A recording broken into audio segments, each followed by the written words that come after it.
my ancestors.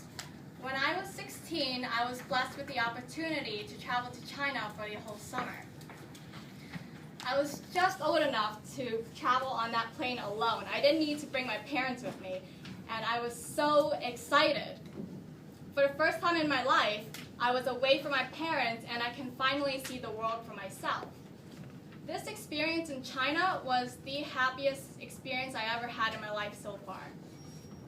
So when I went back to school in the fall, I decided that I would skip college, I would work, I would save as much money as I could, and I would travel the world for years and years. I imagined myself being a vagabond. I would travel with just my backpack. I would only carry 3 sets of clothes, only the bare necessities. I would meet new people. I would try new foods, learn new languages, and I would stay in countries for weeks at a time, immersing in their cultures. I didn't want the traditional tourist experience of just staying at a resort, eating high-class food. I wanted to actually connect with people, learn what they were like. People didn't take me seriously, though. They laughed at me, and I just really didn't like it. This was my dream, and I was serious about this. So after high school, I really did it. I skipped college. I got a full-time job working as a massage therapist full-time. I made less than minimum wage, but I didn't care. It was the only full-time job I could get. So I worked really hard at this job and saved as much money as I could until 6 months later, I just started hating going to work every morning. Every morning, it was a dread. And my boss noticed that I wasn't happy there, so I quit. So after 6 months, I saved about $3,000, and after that, I worked as a cashier part-time at my neighborhood mom-and-pop grocery store. I had to cut cold cuts, and it was just the most disgusting job I've ever done so far. I would cut, pounds of ham, cheese, turkey, and all these cold cuts would just fly back on my face and dirty my clothes. Every day I walked home, I was stinky, my clothes were dirty.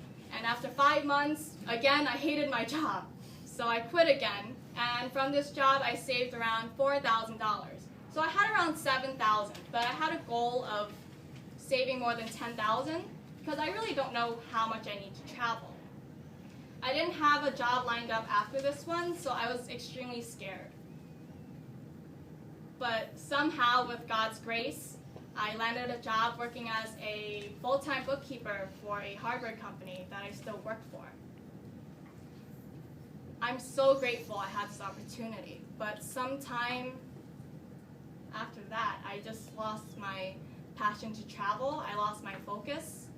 I forgot the reason why I was saving all this money in the first place.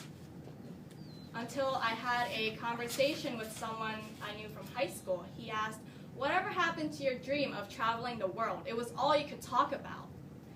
And it just blew my mind. I was like, what am I doing? So over that weekend, I just suddenly bought a bus ticket to go to Philadelphia. I told myself I'll just go for one day, just treat myself to this one experience. I traveled the city.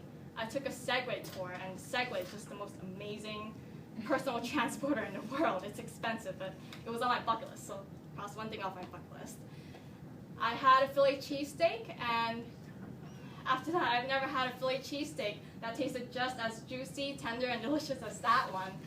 And I made a new friend named Owen. From this experience, I realized that I don't need to travel far from the United States to have an amazing experience. I could be right here in America, and it's okay. So after that, every month I traveled to a new city.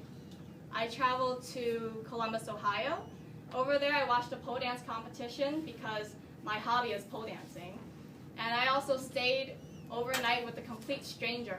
I didn't know her, but she was kind enough to let me sleep on her couch. And I heard her travel stories. She used to teach English in Korea. So even though I haven't been to Korea, I heard her stories, and I feel like I've been to Korea from that. The month after that, I went to Boston. I visited my friend who I promised I would see when I started traveling. So I promised her, and I kept my word. I was invited to a Korean culture show, so I went there, and I also stayed with a complete stranger again.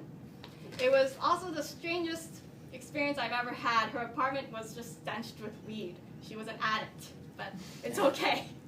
It's okay. It was a great experience. I had fantastic conversations. I went to Binghamton last month. This past weekend I went to New Jersey. I think I'll go to Poconos next month, right?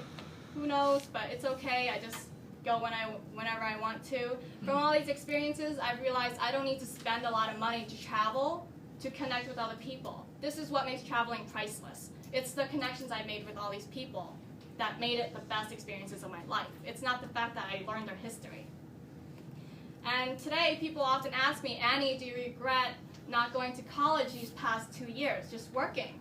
And honestly, I don't. At first I did. I was like, what am I doing to myself? I'm only making $3 an hour. But this is where I am today, and it's the best experience I've ever had.